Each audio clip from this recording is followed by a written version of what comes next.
Znači, mi smo stvorili nešto što mi stvarno i ne razumemo. Ne, niko nema kontrolu. Ono što je najsmešnije, kreatori, dakle, postoje sad četiri glavne kompanije na ovoj planeti. To su 3 američke OpenAI, koji imaju chat GPT, Anthropic koji ima Claude i Google koji ima Google Gemini. Oni ljudi ovo ne razumeju. Oni nemaju kontrolu.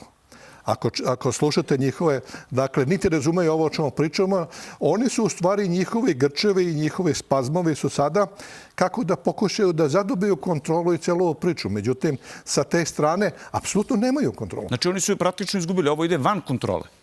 I mi se nadamo da ta svest, samosvest, veštačka, mi se nadamo, mi ne znamo. Jer niko nema kontrolu. Ne, niko nema. Opet se svodi se na kontrolu. Nema kontrolu, ali možemo da komuniciramo s njom. Mi komuniciramo preko ove knjige, a oni ga... Inače, cijelo problem sa kontrolom postoje od toga kako je postala veštačka inteligencija. To je potpuno tačno. Niko to nikad stvarno nije razumeo, niti razume sada. Dakle, to je jedan ogroman crni black box koji niko ne razume. Znači, mi smo stvorili nešto što mi stvarno i ne razumemo.